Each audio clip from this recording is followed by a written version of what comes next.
Hi guys, welcome back to my YouTube channel. I am Pratishtha and here I am with another video. So आज मैं बात करूंगी बहुत ही important book के बारे में, जो कि बहुत सारे लोगों का क्वेश्चन भी था।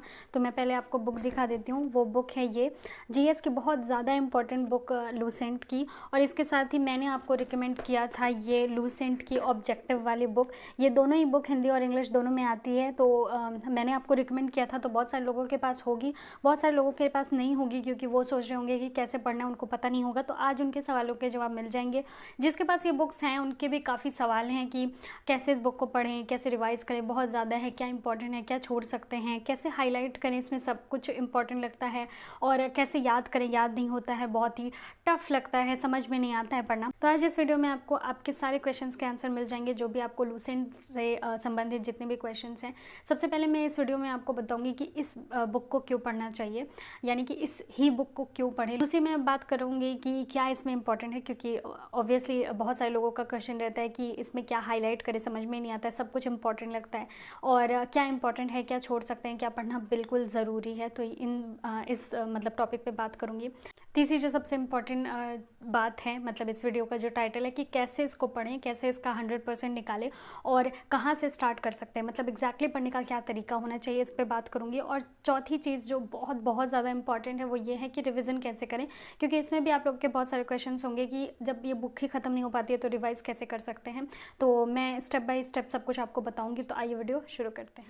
तो सबसे पहला पॉइंट यही है कि क्यों पढ़ें इस बुक को, या फिर यही बुक क्यों पढ़ें। तो सबसे ज़रूरी जो बात है, क्यों मैं सजेस्ट करती हूँ, वो इसलिए क्योंकि इस बुक से अच्छी कोई भी बुक मुझे आज तक नहीं मिली है जिसमें जीएस के सारे जो टॉपिक्स हैं वो इंक्लूड किए गए हों, और फिर भी वो इतनी पतली हो। तो मे बी आप लोगों को ये बुक बहुत मोटी या फिर बहुत ज़्यादा लगती होगी, लेकिन सच्चाई ये है कि अगर आपने और भी बुक्स पढ़ी होंगी तो आपको पता होगा कि ये जो बुक है वो काफ़ी ज़्यादा कंसाइज है, क्योंकि इसमें सिर्फ और सिर्फ इम्पॉर्टेंट बातें ही लिखी गई हैं, सिर्फ और सिर्फ फैक्ट्स लिखे गए हैं। इसमें स्टोरी और बैकग्राउंड बहुत ही कम है, सिर्फ एक नोट की तरह इसको तैयार किया गया है। बिल्कुल ऐसे ही हाईलाइट, और इसमें टेबल्स बनाए गए हैं, इसमें इंपॉर्टेंट बॉक्स बनाए गए हैं, सारी चीज़ें इसमें हैं। स्टेनो और CHSL CGL ये सारे तो छोड़ ही दीजिए। इसके अलावा जो ग्रुप बी के जो एग्ज़ाम्स होते हैं, जैसे अगर आप हाई कोर्ट में जो ARO RO का एग्ज़ाम होता है उसमें भी इससे काफ़ी ज़्यादा क्वेश्चन आते हैं। और इसके पहले 2016 तक जो PCS का जो प्री होता था, UP PCS की मैं बात कर रही हूँ, उसमें भी इससे इतने ज़्यादा क्वेश्चंस आते थे कि आप अंदाज़ा नहीं लगा सकते हैं, बहुत सारे क्वेश्चंस आते थे। तो ये बुक सिर्फ कहने को बुक नहीं है, ये एग्जैक्टली जो जिस नाम से फेमस है वो करती है। अगर आप इस बुक को पढ़ते हैं तो आपका जो GS का पार्ट है वो आपको 70-80% मिल जाएगा। तो काफ़ी अच्छा रेशियो है, इतना किसी भी बुक से, किसी एक बुक से तो आपको नहीं मिल सकता है। अगर आपके पास ज़्यादा समय है तो मैं हमेशा आपसे कहती हूँ कि आप NCERTs पढ़िए, आप आराम से पढ़ सकते हैं। तो या फिर कोई और भी बुक आपको अच्छी लगती है तो वो पढ़ सकते हैं। पर अगर आपके पास कम समय है तो फिर ये बुक मोर देन सफिशेंट भी है, और बहुत ही ज़्यादा कंसाइज, बहुत ही अच्छी भी है। तो आते हैं दूसरे पॉइंट पे, जो कि है कि इसमें क्या इंपॉर्टेंट है और क्या इंपॉर्टेंट नहीं है। तो मैं आपसे ये ज़रूर कहूँगी कि इस बुक की एक एक लाइन इंपॉर्टेंट है, और ये सच बात है। हो सकता है अभी आपको बहुत ही वो हो रहा हो कि एक एक लाइन जिस बुक की इंपॉर्टेंट है वो कैसे याद करेंगे। तो मैं आगे के पोर्शन में आपको बताऊँगी कि कैसे आप इसको तैयार कर सकते हैं, लेकिन ये जो बुक है वो उसका एक एक लाइन बहुत इंपॉर्टेंट है। अगर आप कोई क्वेश्चन सॉल्व करेंगे, आप कोई टेस्ट सीरीज सॉल्व करेंगे, या कोई प्रीवियस ईयर सॉल्व करेंगे, तो आपको पता चलेगा, और उसके बाद अगर ये बुक आप पढ़ते हैं तो आपको पता चलेगा कि इस बुक से कहाँ कहाँ से क्वेश्चंस उठाए गए। मतलब जो लाइन आपको एकदम नॉर्मल लग रही होगी, वहाँ से भी 3 क्वेश्चन आपके सीधे सीधे पूछे जा सकते हैं। क्योंकि मैं सॉल्व करती हूँ तो मुझे पता है अलग अलग जो डिपार्टमेंट्स के पेपर होते हैं, अलग अलग GS के जो क्वेश्चन आते हैं वो कैसे कैसे आते हैं, और इस बुक में वो कहाँ कहाँ से लिए गए हैं। फिर भी अगर आप पूछते हैं कि इसमें से कौन सा पोर्शन हटा सकते हैं, मतलब सबसे ज़्यादा इंपॉर्टेंट क्या है पढ़ना इसमें से, तो मैं ये कहूँगी कि हिस्ट्री, ज्योग्राफी, इकोनॉमिक्स और पॉलिटी, ये 4 चीज़ें हैं जो आपको पढ़नी ही पढ़नी है। इस बुक से पढ़ें या किसी और बुक से, तो ये बेस्ट बुक है उस चीज़ के लिए। 4 चीज़ें ये हो गई। और विविध, लूसेंट अपने विविध के लिए बहुत ज़्यादा फेमस है, क्योंकि उसका विविध सच में बहुत ही ज़्यादा इंपॉर्टेंट है, और बहुत ही ज़्यादा, मतलब बहुत ही ज़्यादा रेशियो में, बहुत ही ज़्यादा परसेंटेज में आपको ये फ़ायदा करता है। अगर आप यहाँ से विविध पढ़ के जाते हैं तो आपके मैक्सिमम जो क्वेश्चन हैं वो सॉल्व हो जाएंगे। तो ये 5 एरियाज़ तो हैं जहाँ से आपको पढ़ना ही पढ़ना है। दूसरी बात तो बचा साइंस, कंप्यूटर वगैरह, तो इस चीज़ को आप यहाँ से स्किप कर सकते हैं, पर आपके क्वेश्चन तो आएंगे ही आएंगे, इससे आप बच नहीं सकते हैं। लेकिन अगर आप लूसेंट का सोचें तो हाँ, यहाँ से आप मतलब स्किप कर सकते हैं, साइंस आप दूसरी जगह से पढ़ सकते हैं। थर्ड जो सबसे इम्पॉर्टेंट चीज़ है जिसके लिए आज आप यहाँ पे आए हैं कि इस बुक को कैसे पढ़ें, तो इसमें सबसे ज़रूरी बात आती है कि कहाँ से स्टार्ट करें, कैसे पढ़ें में सबसे इम्पॉर्टेंट यही है। तो कहाँ से अगर स्टार्ट करें तो देखिए 3 तरीके से इसको चूज़ किया जा सकता है। फर्स्ट तो ये है कि आपका इंटरेस्ट किस में है। अगर पढ़ाई बहुत ही मुश्किल होती है, किसी के लिए भी पढ़ाई इजी नहीं होती है, बहुत ही गिने चुने लोग होते हैं जिसको पढ़ाई बहुत अच्छी लगती है कि मैं बस दिन भर पढ़ता रहूँ, ये बहुत ही कम लोगों पे होता है।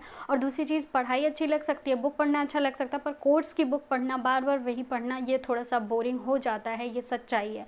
तो ये जो पूरा काम है, इसको आपको, ये जो पूरी पढ़ाई है इसको आपको थोड़ा सा ईजी बनाना है, थोड़ा सा इंटरेस्टिंग बनाना ही पड़ेगा, वरना आप पढ़ाई से बहुत जल्दी मुंह मोड़ लेंगे। इसलिए सबसे पहले चूज़ कीजिए कि आपका फेवरेट सब्जेक्ट कौन सा है। जैसे मुझे पर्सनली इतिहास यानी हिस्ट्री बहुत ज़्यादा पसंद है, तो अगर कोई भी मुझसे कहे तो मैं हमेशा हिस्ट्री से ही स्टार्ट करूँगी, कोई कुछ भी कहे तो ऐसे ही आपको इग्नोर करना है। अगर आपको एक सब्जेक्ट अच्छा लगता है तो वहाँ से स्टार्ट कर सकते हैं। दूसरी चीज़, अगर आप एकदम उदासीन है कि आपका कोई फेवरेट सब्जेक्ट नहीं है, आपको सबसे डर लगता है या फिर सबसे आपको प्यार है, ऐसा है, तो फिर आप चूज़ कर सकते हैं जो स्मॉलर सेक्शन है। जैसे कि इस बुक को आपको पूरा पढ़ना है तो यहाँ पे आगे आपको दिया है कि इसमें क्या क्या चीज़ें दी गई हैं। जैसे मैंने 5 सब्जेक्ट तो बताया, वो दिया गया है, और यहाँ पे आपको साइंस का भी पोर्शन दिया गया है। तो साइंस तो आपको कहीं ना कहीं से तो पढ़ना ही है। अगर आप इसी से पढ़ते हैं तो देखिए साइंस का जो इसमें पोर्शन है, आप अपनी बुक में देख सकते होंगे, वो काफ़ी कम है, काफ़ी छोटा है। तो आप हमेशा छोटे से अगर स्टार्ट करते हैं, अगर आपका कोई पर्सनल प्रेफरेंस नहीं है तो आप हमेशा छोटे से स्टार्ट कीजिए, ताकि वो जल्दी ख़त्म हो जाए और आपके अंदर एक कॉन्फिडेंस आएगा कि इतना पोर्शन आपका ख़त्म हो चुका है, और थोड़ा सा डर आपको मतलब कम लगेगा, और आपका जो टाइम है वो अच्छे से यूटिलाइज हो पाएगा। आपको पता रहेगा कि अब आपको बस इतना पढ़ना है और इतने टाइम में पढ़ना है। तीसरा आप चूज़ कर सकते हैं कि देखिए आप जो भी एग्ज़ाम देने वाले हैं उसका प्रीवियस ईयर आप तो देखते ही होंगे, उसमें देखिए कि आपके जो एग्ज़ाम है उससे कौन से पोर्शन से ज़्यादा क्वेश्चन आते हैं। जैसे कि अगर हम लोग CGL या SSC की बात करें, SSC की बात करें या UP के जो भी पेपर होते हैं उसकी बात करें, तो इसमें पहले जो पूछता था वो पॉलिटी से और ज्योग्राफी से ज़्यादा क्वेश्चंस आते थे, लेकिन अभी वो शिफ्ट हो गया है पॉलिटी से और साइंस से, अब साइंस से भी ज़्यादा क्वेश्चंस आते हैं। तो इस तरह से आप अंदाज़ा लगाइए अपने प्रीवियस ईयर के जो पेपर्स हैं उसको देख के कि कहाँ से ज़्यादा क्वेश्चन आ रहे हैं, तो वही पोर्शन पहले कंप्लीट कीजिए। दिन तो आप पे डिपेंड करता है कि आप कितना खींच सकते हैं। जैसे अगर आपको सिर्फ GS ही पढ़ना है तो आप एक एक दिन में 2-2 सब्जेक्ट लेकर चल सकते हैं, जैसे कि हिस्ट्री भी लेकर चल सकते हैं और हिस्ट्री के साथ आप पॉलिटी लेकर चलिए, या फिर हिस्ट्री के साथ एक साइंस का सब्जेक्ट उठा लीजिए, ऐसे कर सकते हैं। मतलब आप कॉम्बिनेशन में एक आर्ट्स का सब्जेक्ट और एक साइंस का सब्जेक्ट उठाकर आप पढ़ सकते हैं। इसके अलावा अगर आपके पास इतना समय नहीं है, मतलब कि आपको और भी सब्जेक्ट लेकर चलने हैं और आप GS का सिर्फ एक ही मतलब सब्जेक्ट लेकर चल सकते हैं, एक ही पोर्शन लेकर चल सकते हैं, तो आपको क्या करना है कि आपको एवरीडे लिखना है कि आप आज के दिन में कौन सा जो टॉपिक है वो क्लियर करेंगे। मान लीजिए कि आप हिस्ट्री से शुरू करना चाहते हैं, ठीक है, तो आज के दिन में आप क्या लिखेंगे कि हिस्ट्री का मैं एंशियंट हिस्ट्री से मैं कंप्लीट करूंगा आज के दिन में वैदिक काल, उत्तर वैदिक काल और सिंधु सभ्यता। मान लीजिए आपने ये 3 टॉपिक, जितनी भी आपकी एफिशिएंसी है कि इतनी जल्दी में आप ये कर लेंगे, या फिर आपके पास जितना समय है उस हिसाब से आप इसको डिवाइड करेंगे। वैदिक पीरियड स्टार्ट करने पर आपको क्या करना है कि इसमें वैदिक पीरियड का जितना भी कॉन्सेप्ट या फिर जितना भी फैक्ट्स दिया है वो एक बार लाइन बाय लाइन आप पढ़ लीजिए। कुछ हाईलाइट मत कीजिए, कुछ अंडरलाइन मत कीजिए। आई नो आपको सबसे पहले बार लगेगा कि ये क्या है, कुछ समझ में नहीं आ रहा है, बहुत ज़्यादा फैक्ट्स हैं, कुछ तैयार नहीं हो रहा, कुछ याद नहीं हो रहा है, ऐसा लगेगा। ऐसा सारी बुक्स में होता है और लूसेंट में कुछ ज़्यादा ही आपको लगेगा। तो सेकंड आपको क्या करना है कि आपको वही वैदिक काल कोई वीडियो सर्च करना है और उसमें से देखना है। इससे क्या होगा कि वैदिक काल का जो भी स्टोरी था, यानी कि जो फैक्ट आपने यहाँ पे पढ़ा है उसकी स्टोरी आपने उस वीडियो से जान ली। और वीडियो से पढ़ना बहुत ही आसान होता है, क्योंकि कोई हमें बोल रहा है, वो सिर्फ हमें सुनना है। और बहुत सारे अब टीचर्स ऐसे हैं जो बोर्ड पे लिख के या फिर 3D में समझाते हैं कि ऐसे ऐसे चीज़ें हुई थी, तो वो सारा पूरा पिक्चर जैसा हमारे दिमाग में तैयार हो जाता है। तो ऐसे आप वैदिक काल के बारे में पूरा समझ के और आपको फ्लैशबैक आने लगता है इस बुक का जो आपने लाइन बाय लाइन पढ़ा था। इसलिए ज़रूरी है कि पहले आप 1 बाय 1 लाइन से इसको पढ़ लीजिए। अब आपको पता है कि आपके बुक में कौन सी चीज़ कहाँ पे लिखी है और उससे आप अब रिलेट कर पा रहे हैं, मतलब वीडियो और बुक को अब आप थोड़ा सा रिलेट कर पा रहे हैं। अब वैदिक काल का आपका ये टॉपिक वीडियो से ख़त्म हो गया, वीडियो हटा दीजिए। अब आप फिर से इस बुक पे आइए, इस बुक में फिर से वैदिक काल पढ़िए। आपको अब एक एक लाइन का मतलब समझ में आएगा, क्योंकि आपने स्टोरी जो इसके बैक स्टोरी है इसको अच्छे से समझ लिया है वीडियो में। अब इसमें आपको एक एक लाइन समझ में आएगी कि इसका क्या मतलब है, इसको क्यों कहा गया है ऐसा, इसका कहाँ यूज़ होता है, हर कुछ आपको बहुत अच्छे से बहुत ईजिली समझ में आएगा। ट्रस्ट मी, आप एक बार इसको करके देखो, आपको बिल्कुल मतलब लगेगा कि हाँ ऐसा हो रहा है। ठीक है, तो आपको एक एक चीज़ें समझ में आएंगी, उसके बाद आप एक एक चीज़ को समझ भी जाओगे कि कहाँ अंडरलाइन करना है, कहाँ हाईलाइट करना है, कौन सी चीज़ें इंपॉर्टेंट हैं आपके लिए। तो अभी जो आपका प्रोसेस है ये पढ़ने का या याद करने का, वो अभी भी पूरा नहीं हुआ है। ये जो बुक है प्यारी सी और बहुत ही ज़्यादा इम्पॉर्टेंट बुक, जो मैंने आपको ये भी मतलब सजेस्ट की है। तो पहले तो बता दूं कि मैंने आपको टेस्ट सीरीज़ और रिवीजन वाले मैंने अपने वीडियो में आपको बताया था कि क्यों रिवीजन में या फिर टेस्ट सीरीज़ करना ये क्यों इम्पॉर्टेंट है। क्योंकि जब आप कोई चीज़ पढ़ते हो, भले आप उसको 50 बार रिवाइज कर लो, वो आप हमेशा क्या करते हो, अपने माइंड को हमेशा इनपुट दे रहे हो। मतलब पहले आपने पढ़ा, फिर आपने कोई वीडियो देखा, फिर भी माइंड को इनपुट गया, हाँ हाँ ठीक है ये भी रख लिया। उसके बाद आपने फिर से पढ़ा, फिर से माइंड ने इनपुट लिया, फिर आप रिवाइज भी करते हो अगर 2-3 दिन के बाद, तो फिर दिमाग को जो है सिर्फ इनपुट जा रहा है। दिमाग को अचानक आउटपुट देना पड़ता है एग्ज़ाम टाइम में, जो कि बहुत ज़्यादा डेंजरस होता है, क्योंकि दिमाग उस चीज़ का तो आदी है ही नहीं, उस चीज़ की उसको प्रैक्टिस है ही नहीं कि हमें आउटपुट भी देना है, कि मतलब हमें खुद से भी सोचना है। ठीक है, तो इस चीज़ को बढ़ावा देने के लिए, ताकि आपका दिमाग खुद से वो फैक्ट्स को याद कर पाए, उस फैक्ट्स को रिकॉल कर पाए, ये बुक बहुत ही ज़्यादा इम्पॉर्टेंट है। इस बुक में क्या है कि जो ये लूसेंट की बुक है, ये जो वन लाइनर की बुक है, इसी के टॉपिक के हिसाब से इसमें क्वेश्चंस दिए हैं। अब बहुत सारे लोगों का ये भी क्वेश्चन होगा कि इसमें ज़्यादा क्वेश्चन है, मतलब कि इस वन लाइनर में जो मतलब दिया गया है, जो फैक्ट्स दिए गए हैं, उसके अलावा भी इसमें कुछ क्वेश्चंस हैं। तो जी बिल्कुल हैं, और ये अच्छी बात है, क्योंकि इसमें तो शायद ग्रुप सी के लेवल का ही सिर्फ फैक्ट्स दिया हो, लेकिन इस बुक में आपको यूपीएससी और भी बहुत सारे जो स्टेट पीएससी, इन सब के भी क्वेश्चंस आपको मिल जाएंगे। तो जितना आपको स्टफ मिल रहा है उतनी अच्छी बात है, कि अच्छा है कि आपको ज़्यादा चीज़ें मिल रही हैं। तो जो चीज़ें इससे आपकी नहीं भी तैयार हो पाई हैं, वो चीज़ आपको इससे तैयार हो जाएंगी जब आप क्वेश्चन सॉल्व करेंगे। लेकिन आपको 80% जितने भी क्वेश्चंस हैं वो सेम मिलेंगे, जो वन लाइनर में हैं वही इसमें आपको मिल जाएंगे। जो कुछ एक्स्ट्रा है उसका आंसर देख के आप ज़रूर टिक कर सकते हैं, उसको लर्न कर सकते हैं, क्योंकि आपके आने वाले एग्ज़ाम के लिए वो इम्पॉर्टेंट हो सकता है। क्योंकि आज जो यूपीएससी में पूछा जाएगा वही कल को पीएससी में पूछा जा सकता है, और फिर वही कल को सीजीएल में और स्टेनो में भी पूछा जा सकता है, क्योंकि वो क्वेश्चन अब नॉर्मल हो गया। तो इस हिसाब से आपको लेकर चलना है कि इसके सारे क्वेश्चंस आपको उस टॉपिक से सॉल्व करने हैं। कुछ क्वेश्चन ऐसे होंगे जो आपको वन लाइनर में नहीं मिले, लेकिन जो वीडियो आपने देखा कुछ क्वेश्चन वहाँ से मिल गए। तो इससे आपका क्या हुआ कि ओवरऑल तैयारी हो गई, मतलब आपको वीडियो का भी अलग फ़ायदा मिला, लूसेंट का भी अलग फ़ायदा मिला, और इस बुक का भी अलग फ़ायदा मिल गया। तो ये असली तरीका है इस बुक को पढ़ने का। अगर इस तरीके से आप इस बुक को पढ़ते हैं तो फिर आपको कोई भी एग्ज़ाम क्रैक करने से या फिर जीएस में अच्छे नंबर लाने से कोई भी रोक नहीं सकता है। इस तरह से पढ़ना है। मैं फिर से आपको रिपीट कर देती हूँ कि सबसे पहले आपको लाइन बाय लाइन पढ़ना है। दूसरी चीज़, आपको फिर तुरंत ही उस टॉपिक से रिलेटेड वीडियो देखना है। तीसरा, आपको फिर से वो टॉपिक पढ़ना है। और चौथा, ये जो वस्तुनिष्ठ या फिर ऑब्जेक्टिव वाली बुक है उससे क्वेश्चंस आपको सॉल्व करने हैं। कुछ क्वेश्चन अलग मिलेंगे, लेकिन उससे घबराना नहीं है। उस क्वेश्चन को आप जो आंसर देख के आप रट सकते हैं, याद कर सकते हैं। अब इससे भी ज़्यादा एक स्टेप आपको बढ़ना है अपना जीएस स्ट्रॉन्ग करने के लिए। क्या करना है कि इस जो बुक है ऑब्जेक्टिव वाली, उसमें सिर्फ जो प्रीवियस ईयर के पेपर्स हैं वो दिए गए हैं, मतलब प्रीवियस ईयर के जितने क्वेश्चंस हैं वो दिए गए हैं कि कौन कौन से पूछे गए। इससे अलावा आपको क्या करना है कि बहुत सारे ऐप्स हैं जहाँ पे उस टॉपिक से रिलेटेड कई सारे क्वेश्चंस मतलब बनते हैं। आप ये गूगल पे भी सर्च कर सकते हैं। अगर आप एंशियन हिस्ट्री पढ़ चुके हैं तो आप एंशियन हिस्ट्री के क्वेश्चन अगर गूगल पर सर्च करेंगे तो आपको बहुत सारे क्वेश्चन मिल जाएंगे, और वो भी हो सकता है प्रीवियस ईयर के हो। इससे बहुत ये ज़्यादा अच्छा है कि आप कोई ऐप हो जिससे आप क्वेश्चंस को सॉल्व कर सके। तो मैंने आपको पहले भी बताया था टेक्स्ट बुक के बारे में। टेक्स्ट बुक मुझे इसीलिए पर्सनली बहुत पसंद है क्योंकि मैं जितना उसको देखती हूँ मुझे एवरीडे कुछ ना कुछ उसमें नया मिलता ही रहता है। अगर आप उसमें देखें तो एंशियन हिस्ट्री अगर आपने पढ़ा हुआ है तो एंशियन हिस्ट्री का अलग से क्वेश्चन आएगा, आप क्विज़र्स टाइप का आएगा, उसमें 6, 7, 8 क्वेश्चन होंगे, 5 क्वेश्चन होंगे जो आप तुरंत ही सॉल्व कर सकते हैं। तो सोचिए 6, 7, 8 क्वेश्चन सॉल्व करने में कितना समय लगता लगता है, 5-10 मिनट लगते हैं।